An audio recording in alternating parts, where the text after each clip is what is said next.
नमस्कार दोस्तों, भाषा IQ एकेडमी में मैं शरद वर्मा आपका स्वागत करता हूं। आज का टॉपिक है ऊष्मा बजट से ही रिलेटेड है और साथ ही साथ तापमान के वितरण से क्या क्या इफेक्ट पड़ रहा है, उनको कारक क्या होते हैं, उनको तापमान को वितरण को कैसे नियंत्रित किया जाता है, उस पर आज हम चर्चा करेंगे पूरे डिटेल में। चलिए देर ना करते हुए शुरू करते हैं। और जिन्होंने हमारी पुरानी क्लासेस नहीं देखी है वो जा करके पुरानी वीडियो में मेरी पुरानी क्लासेस जरूर देख लें, क्योंकि उसको बिना समझे आप आगे की क्लासेस को नहीं समझ सकते हैं। ओके, तो शुरू करते हैं आज का टॉपिक। आज के टॉपिक को शुरू करने से पहले मैं आपको ऊष्मा बजट की कुछ विसंगतियों के बारे में बताना चाहता हूं। ऊष्मा बजट की विसंगति,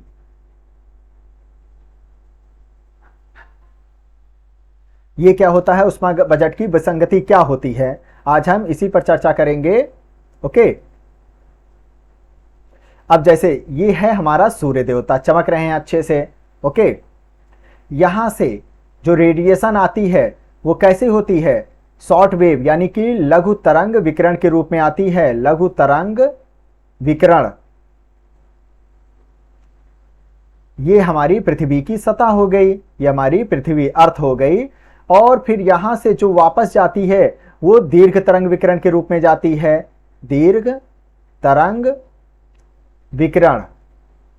ओके, अब कुछ मानवीय गतिविधियों की वजह से जब इसे वापस पृथ्वी पर लाया जाता है तो इसे क्या बोला जाता है, तापीय प्रतिलोम की स्थिति हो जाती है। तापीय प्रतिलोम, इसमें क्या होता है, यही होता है ऊष्मा बजट की विसंगति, यानी कि सूर्य की तरफ से लघु तरंग विकिरण के रूप में गर्मी तो भर भर के आ रही है, लेकिन वो बाहर जा ही नहीं रही है। कुछ मानवीय गतिविधियां हो गई, जैसे कि हो गया क्या, ग्रीन हाउस इफेक्ट हो गया। ग्रीन हाउस इफेक्ट, जिसमें आप देखेंगे कार्बन डाइऑक्साइड की अधिक महत्ता होती है, मीथेन की होती है, नाइट्रस ऑक्साइड की होती है, इन सब का अहम योगदान होता है। तो क्या होता है कि दीर्घ तरंग विकिरण को ऊपर ना जाकर के वापस अंदर की ओर से अवशोषित कर लिया जाता है, जिसकी वजह से धरती की गर्मी ऊपर जा ही नहीं पाती है। और ये जो बैलेंस का चक्र होता है कि जितनी यूनिट गर्मी आई उतनी यूनिट निकल जानी चाहिए थी, जब वो हो ही नहीं पा रहा है तो पृथ्वी पर पहला इफेक्ट देखने को मिलेगा जलवायु परिवर्तन का। ओके, किसका इफेक्ट देखने को मिलेगा, जलवायु परिवर्तन, है ना, कि धरती गर्म होती हुई जा रही है, टेम्परेचर बढ़ता हुआ जा रहा है, जिसका इफेक्ट हमारे जीव जंतुओं पर पड़ता है। जीव जंतु वनस्पति हो गए, इन पर इनका इफेक्ट पड़ता है। ओके, वनस्पतियों पर भी इसका इफेक्ट पड़ रहा होता है। तो ये सब जो कारण होते हैं ये तापीय प्रतिलोम का एक गलत इफेक्ट डालना शुरू कर देते हैं। ऊष्मा बजट की विसंगतियों का एक बुरा प्रभाव देखने को मिल रहा होता है कि धरती जो है गर्म होना शुरू हो जाती है, क्योंकि इसको अपने टेम्परेचर को एक मेंटेन बनाए रखने की खासा जरूरत होती ही है। और उसमें कई कई आप कारण देखेंगे, जैसे पराली जलाए जाना आप देखेंगे। ओके, पेड़ पौधे काटे जाना, ये सब बहुत सारे कारण हो जाते हैं कि हमारा जो ऊष्मा बजट जो होता है वो बिगड़ जाता है। समझ गए ये अच्छी चीज। तापीय प्रतिलोम के बारे में अगर आपसे पूछा जाए तो यही होता है कि टेम्परेचर पर अब इफेक्ट आना शुरू हो गया है ना, नीचे से ऊपर की ओर जाएंगे तो उस पर कमी आते हुए जाएंगे, लेकिन ऐसा वो देखने को नहीं मिल रहा है। उसमें ये तापीय प्रतिलोम की स्थिति जनरेट हो जाती है। समझ रहे हैं ये चीज को आप। चलिए, अब यही हो जाता है ऊष्मा बजट की विसंगति। इसके लिए सरकार बहुत सारे कदम अब जैसे कि उठाती है। UNFCCC का आप जानते ही होंगे, COP21 हो गया जो कि पेरिस सम्मेलन हुआ था, COP26 ग्लासगो, COP27 मिस्र में जो कि आयोजित हो रहा है। तो इसमें सरकार जीरो इमिशन इफेक्ट के बारे में चर्चा कर रही है। अगर आपने मेरी करंट अफेयर की क्लास नहीं देखी है तो उसमें जाकर आप देख लीजिएगा, मैंने इस पर डिटेल में आपको अच्छे से समझाया हुआ है। 1992 से ही पृथ्वी विसंगति मतलब कि सम्मेलन चल रहा है, सस्टेनेबल डेवलपमेंट की बात हो रही है, तो इसीलिए ये सब चल रहा है भाई। मानवीय जो मानव है अपने फायदे के लिए कल कारखाने हो गए, पेड़ पौधों को काटा जाना, गाड़ियों को चलना, ये सब गलत इफेक्ट अब डालना स्टार्ट कर रहे हैं। ओके। और एक एक टेम्परेचर का बढ़ना भी वनस्पति जीव जंतुओं पर व्यापक असर डालता हुआ जा रहा है। तो ये उष्मा बजट की एक विसंगति का ही कारण बनता हुआ जा रहा है, उसका एक परिणाम देखने को मिल रहा है। और कारण में कि वही चीज है कि उसको वापस ले आया जा रहा है, ग्रीन हाउस गैसेस का इफेक्ट देखने को मिल रहा है, ये कारणों में आ गया उसके। ओके, समझ गए उष्मा बजट की ये थी विसंगतियों के बारे में। चलिए नेक्स्ट हम समझते हैं उसके आगे के टॉपिक पे क्या जानने वाले हैं। मैं पहले तो इसको डिलीट कर देता हूं। ओके, अब हम पढ़ेंगे तापमान के वितरण को प्रभावित करने वाले क्या क्या कारक होते हैं, क्योंकि बिना उसके समझे हम ये जान ही नहीं पाएंगे कि पृथ्वी पर कहां पर कैसे टेम्परेचर रहता है। ओके, चलिए अब उस पर हम डिटेल में समझते हैं। तापमान के पहले तो मैं यहां पर मेंशन कर देता हूं, तापमान के वितरण को प्रभावित करने वाले कारक। इसमें जो सबसे अहम कारक है वो होता है अक्षांश। ओके, अक्षांशों में क्या आपको देखने को मिलेगा, इसमें जैसे कि आप देखेंगे ये हमारी हो गई क्या, ये हमारी पृथ्वी है। ओके, और बीच में ये है 0 डिग्री विषुवत रेखा हो गई, ये हमारी 23.5 डिग्री नॉर्थ की रेखा हो गई, फिर 30 डिग्री, फिर और ऊपर 60 डिग्री, फिर यहाँ पर 0 डिग्री नॉर्थ हो गया। और वैसे ही नीचे आप चले जाएंगे तो यहाँ पर आपको मिलेगा 23.5 डिग्री साउथ, फिर 30 डिग्री, फिर 60 डिग्री, और लास्ट में जो है आपको 90 डिग्री साउथ देखने को मिलेगा। तो यही तो कहलाती है अक्षांश रेखाएं कहलाई जाती हैं। ओके, और ये अक्षांश जो रेखाएं होती हैं, जैसे जैसे आप देखेंगे 0 डिग्री से ऊपर की ओर बढ़ते हुए जाएंगे, ये कम होती हुई चली जाएंगी, या नीचे जाएंगे तो भी ये अक्षांश की जो लंबाई होती है वो कम होती हुई चली जाती हैं। जो सूर्य की किरणें होती हैं वो 23.5 डिग्री से लेकर के 23.5 डिग्री नॉर्थ से साउथ के बीच में ही लंबवत होती हैं। जब उत्तरायण होता है तो वो 23.5 डिग्री नॉर्थ यानी कि कर्क रेखा पर दिखाई पड़ती है, और दक्षिणायन जैसा कि इस समय का मौसम चल रहा है 23.5 डिग्री साउथ मकर रेखा पर डायरेक्ट गिर रही होती हैं। तभी तो ऑस्ट्रेलिया वाले कहते हैं अरे सर बहुत गर्मी पड़ रही है, कुछ करिए। अरे जब कर्क रेखा पर जून में टेम्परेचर हाई होता तब तो तुम लोग मजे कर रहे होते, वहां ठंडी पड़ रही होती है। अब भाई हम लोग को भी तो मजे लेने दीजिए। अब यहाँ पर ठंडी है तो तुम्हारी तरफ क्या है, गर्मी का इफेक्ट देखने को मिल रहा है। इसीलिए आप समझ गए ये चीज, यही चीज इसमें बताया गया है कि जैसे जैसे सूरज की किरणें, अब देखिए मैं वही चीज अब मैं आपको बताता हूं। सूरज की किरणें जो है 23.5 डिग्री नॉर्थ से साउथ के बीच में ही ये डायरेक्ट 90 डिग्री का कोण बनाते हुए गिरती हैं। इसके अलावा और कहीं जब जाती हैं तो ये तिरछी हो जाती हैं, और तिरछी प्रकाश में जो होता है कम गर्मी होती है, जिसकी वजह से वो सुहावनी लगती है। आप समझ गए, यानी कि इस समय जो गर्मी है वो मकर रेखा पर डायरेक्ट गिर रही है, सूर्य की किरणें हमारी तरफ तिरछी गिर रही हैं। इसीलिए तो ठंडियों में हमको धूप जो होता है बहुत ही अच्छा फील करवाता है, क्योंकि उसमें उतनी गर्मी नहीं रह जाती है। समझ गए ये चीज अच्छे से, ये होता है अक्षांशों का इफेक्ट। जैसे जैसे अक्षांश में ऊपर की ओर बढ़ते चले जाएंगे, टॉप की ओर बढ़ते जाएंगे, उसमें जो होता है टेम्परेचर, जो सूर्य में गर्मी का इफेक्ट होता है वो कम होता हुआ चला जाता है। समझ गए ये चीज अच्छे से। चलिए नेक्स्ट पॉइंट अब हम समझते हैं वो क्या है, क्योंकि बिना उसको समझे आगे का हम नहीं समझ सकते हैं। चलिए पहले तो मैं इसको डिलीट कर देता हूं ताकि आपको समझने में कोई दिक्कत ना हो। दूसरा कारण था ऊंचाई, जिसे उत्तंगता भी कहा जाता है, एल्टीट्यूड भी कहा जाता है, एल्टीट्यूड भी कहा जाता है। वो क्या इफेक्ट डालता है सर जी, इस पे भी बता दीजिए आप अच्छे से हमको। ओके चलिए सुनिए, अब ये हो गया मैदान, ये हो गया पर्वत, फिर यहां से स्टार्ट हो गया मैदान। ओके, तो मैदानी एरिया से जैसे जैसे ऊपर पर्वत की तरफ बढ़ते हुए जाएंगे तो हर 165 है ये 165 मीटर की ऊंचाई पर 1 डिग्री सेल्सियस टेम्परेचर जो होता है वो कम होता हुआ चला जाएगा। यानी कि अगर यहाँ पर श्यामलाल हैं कोई हो तो माफ कर दीजिएगा, वो जब ऊपर जाएंगे तो उनको ठंडी फील होता हुआ जाएगा, क्योंकि वो सतह से अब ऊपर बढ़ रहे हैं, ऊंचाई बढ़ती हुई जा रही है, टेम्परेचर कम होता हुआ जा रहा है। और यहाँ पर राधे लाल है कोई हो तो उन्हें वो भी माफ कर दें, जैसे जैसे ऊपर बढ़ेंगे उनको भी ऊपर ठंडी फील होगी। ये बेचारे स्वेटर लेकर आए नहीं थे तो ये कुड़कुड़ाने लगे, वो स्वेटर लेकर आए थे ये तो मोटे गद्दे रूप में बन गए, इनको बेचारे को फिर से नीचे जाना पड़ गया।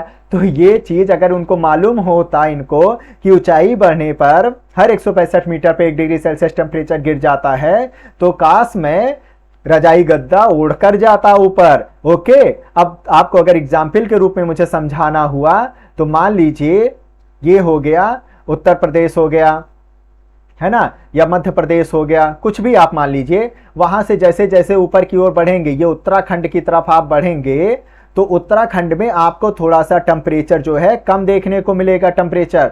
और ऊपर जैसे कि आगे बढ़ेंगे शिवालिक हिमालय, फिर मध्य हिमालय, फिर लघु हिमालय, है ना, लघु हिमालय, फिर मध्य हिमालय पड़ेगा, फिर आपको दीर्घ हिमालय पड़ेगा। वहां पर जैसे जैसे ऊपर की ओर बढ़ते चले जाएंगे ठंडी जो है बढ़ती हुई फील होगी। यही तो रीजन होता है, जैसे जैसे ऊपर बढ़ेंगे टेम्परेचर जो होता है गिरता हुआ चला जाएगा। मतलब इसमें जस्ट आपको अभी ऊंचाई के बारे में बताया गया है, उतना आप समझ जाइए कि ऊंचाई बढ़ने पर टेम्परेचर जो होता है वो कम होता हुआ चला जाता है। ओके, चलिए नेक्स्ट पॉइंट पे हम समझते हैं। अगला पॉइंट क्या होने वाला है, अगले पॉइंट पे कैसे समुद्र जो सतह होती है, समुद्र तल जो होता है, वहां से दूरी का क्या इफेक्ट आपको देखने को मिलेगा, वो भी तो आपको समझना होगा। तो तीसरा जो मेन रीजन होता है, मैं यहां पर मेंशन कर देता हूं उसको, तीसरा रीजन ये होता है समुद्र तल से दूरी।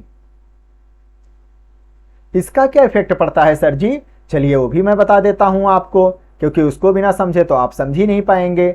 ओके, ये देखिए ये हो गया, ऐसे कुछ शेप होता है ना।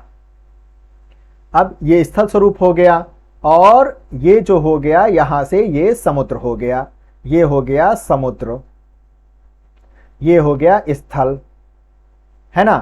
तो समुद्र तल से पहले तो जो समुद्र तल की जो ऊंचाई होती है, मतलब कि यहां से जैसे जैसे आप आगे की ओर बढ़ेंगे वैसे वैसे टेम्परेचर पर इफेक्ट देखने को आपको मिलेगा। उसका जो मेन रीजन होता है विशिष्ट उष्मा होती है। क्या होती है, विशिष्ट उष्मा, इसका एक अहम योगदान होता है। सर ये क्या होता है, विशिष्ट उष्मा क्या होता है, बता दीजिए थोड़ा सा। चलिए वही बता देता हूं।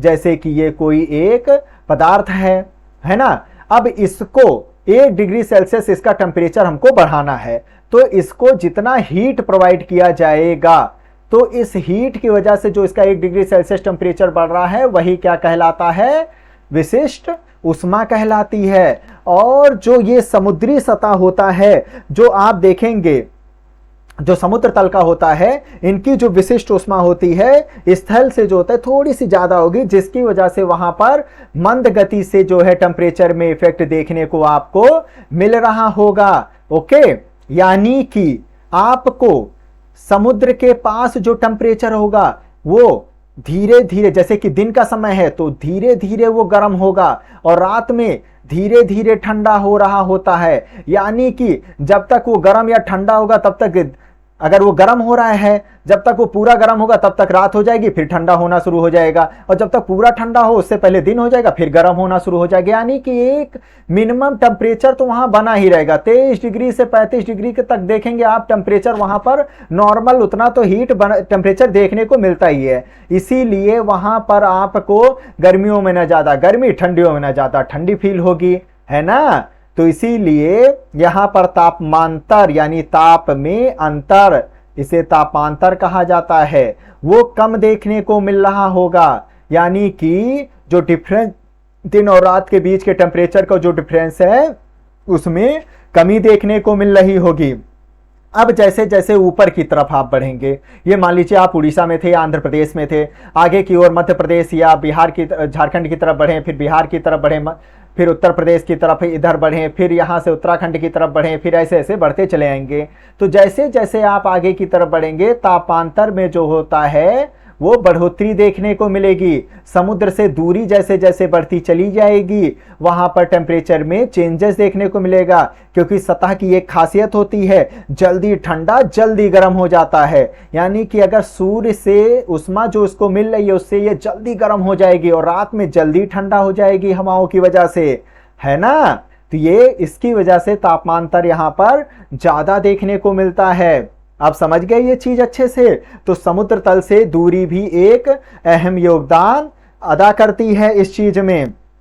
अब देखिए, मान लीजिए ये जो समुद्र है, ये जो सागर है, ये तो बे ऑफ बंगाल था। बे ऑफ बंगाल यानी कि क्या था, बंगाल की खाड़ी था, या अरब सागर मान लीजिए, कुछ भी आप मान लीजिए, हिंद महासागर मान लीजिए। लेकिन अब मान लीजिए आप कैस्पियन सागर के पास हैं, है ना, ये कैस्पियन सागर है या अरल सागर है, उसके चारों ओर क्या है, स्थल है, यही है ना, उसके चारों ओर स्थल फैला हुआ है। कैस्पियन सागर, हाँ वही ईरान, रूस, तुर्कमेनिस्तान, अजरबैजान इनसे घिरा हुआ है ना। या अरल सागर आपको कजाकिस्तान में देखने को मिलेगा, उज्बेकिस्तान में देखने को मिलेगा। ओके, तो ये जो होते हैं इन पर ज्यादा इफेक्ट स्थल का पड़ रहा होता है, तो यहां का जो तापमांतर होता है वो थोड़ा ज्यादा होता है, क्योंकि इन पर ज्यादा प्रभाव स्थल का पड़ रहा होता है, चारों तरफ से घिरे हुए हैं। जबकि बे ऑफ बंगाल हो गया या हिंद महासागर हो गया, ये चारों तरफ से तो स्थल से घिरे नहीं है, ये तो ओपन है ना पूरी तरीके से एक तरफ से अच्छे से, लेकिन ये बेचारे घिरे हुए हैं, तो इन पर जो है स्थल का ही प्रभाव ज्यादा देखने को मिल जाता है, जिसकी वजह से यहां जो है जल्दी गर्मी और जल्दी ठंडी देखने को मिल जाती है। ये एक अहम कारण होता है। एग्जाम्पल में आप कैस्पियन सागर, अरल सागर को मेंशन कर सकते हैं, वहां पर बे ऑफ बंगाल को यानी कि बंगाल की खाड़ी को शो कर सकते हैं, या आप जो होता है और भी जैसे कि नॉर्थ पैसिफिक ओशियन हो गया या अन्य हो गए, येलो सागर हो गया, इनका भी आप वहां पर जिक्र कर सकते हैं, जापान की साइट। ओके, कैरिबियन सागर हो गया, तो इन सब का आप जिक्र कर सकते हैं। तो ये हो गया समुद्र तल से दूरी से क्या इफेक्ट इन पर पड़ रहा है उसका। अब हम चलते हैं नेक्स्ट पॉइंट पर, वो क्या है, वो भी तो मेन इंपॉर्टेंट है। क्या बताया था मैंने नेक्स्ट पॉइंट, एक मिनट, इसको तो पहले मैं हटा देता हूं। हाँ चलिए, अब देखिए नेक्स्ट पॉइंट, जो फोर्थ पॉइंट था वो था वायु मास जो होती है, ओके, एयर मासेस जिसे कहा जाता है, संतति जिसे हिंदी में शायद बोला जाता है, और दूसरा होता है जल धाराएं जो होती हैं, जल धाराएं या स्ट्रीम जिसे कहा जाता है, इनका क्या इफेक्ट पड़ रहा होता है। अब जैसे कि ये हमारा पूरा हो गया ग्लोब, ये हो गया 0 डिग्री, ये हो गया 30 डिग्री, ये हो गया 60 डिग्री, तो मतलब ऐसे ही होता है ना। ओके, अब इसमें जो हवाएं चल रही होती हैं वो कैसे चल रही होती हैं वो मैं बताता हूं। जैसे कि आपने मेरी पुरानी क्लासेस में देखा होगा, जो उत्तरी गोलार्ध होता है वहां पर क्लॉकवाइज चल रही होती हैं और दक्षिणी गोलार्ध में एंटी क्लॉकवाइज घूम रही होती हैं। तो जो धाराएं जो होता है ये 60 डिग्री या जो 60 डिग्री या ध्रुव की तरफ से होते हुए आती हैं, है ना, तो ये ठंडी होती हैं। तो यहाँ की जो सतह होती है 30 से 0 डिग्री या इस तरफ की, वो गर्म सतह होती है, तो उनको ये ठंडा करती रहती हैं। और इधर तो समुद्र ही फैला हुआ, तो यहाँ पर आप चाहे तो आपको अफ्रीका में देखने को ये चीज देखने को मिलेगी, या ऑस्ट्रेलिया में देखने को मिलेगी, या अमेरिका में देखने को मिलेगी, है ना। जो ध्रुवों की तरफ से आ रहे हैं या 30 से 60 डिग्री के बीच से आ रहे हैं हवाएं, वो ठंडी होती हैं, वो इफेक्ट डाल रही होती हैं, वो गर्म सतह को ठंडा कर रही होती हैं।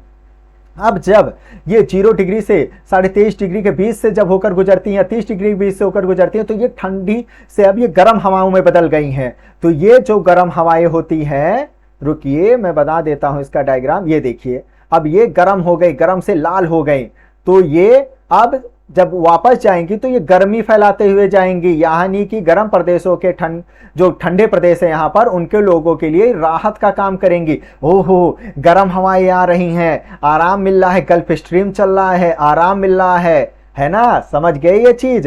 तो ये जो होता है एयर मासेस जो होते हैं एक अलग इफेक्ट डालती हैं।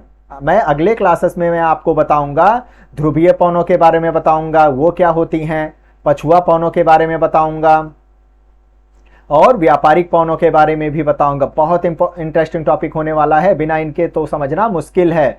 और सेम उसी प्रकार समुद्री धाराएं भी चल रही होती हैं, इनका भी अलग इफेक्ट देखने को आपको यहाँ पर मिल जाएगा। ओके, चाहे तो ब्लिजार्ड हो गया, चाहे बोरा हो गया, कई प्रकार की जल्द कैलिफोर्निया धाराएं हो गई। ओके, तो ये सब कई धाराएं चल रही होती हैं, इनका एक अलग जो इफेक्ट पड़ रहा होता है। तो इसके बारे इन्हीं धाराओं और एयर मासेस की वजह से जो होता है टेम्परेचर पर क्या होता है, इफेक्ट पड़ता है, तापमान के वितरण को ये प्रभावित कर रहे होते हैं। समझ गए अच्छे से? चलिए लास्ट पॉइंट पर अब हम चलते हैं, वनस्पतियों का क्या प्रभाव पड़ता है, क्योंकि इनका एक व्यापक प्रभाव पड़ता है। अब जहां जहां पर पेड़ पौधे ज्यादा देखने को मिलेंगे वहां पर जो है मौसम ठंडा फील रहता है ना, वहां पर आराम से जो है एब्जॉर्ब कर लेती हैं जो एक्स्ट्रा जो पार्शियल विकिरण होती है, यानी कि सेकेंडरी जो विकिरण होती है, जो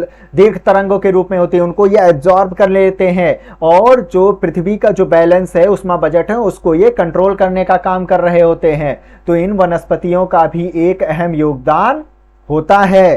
तो ये 5 पॉइंट आप जरूर याद रखिएगा, तापमान के वितरण से संबंधित हैं। नेक्स्ट टॉपिक पे मैं आपसे एल्बिडो के बारे में चर्चा करूंगा, जुड़े रहिएगा। क्या होता है एल्बिडो? ओके, इसी के साथ मैं शरद वर्मा आज यहीं पर अपनी क्लास को विश्राम देता हूं। जय हिंद, जय भारत।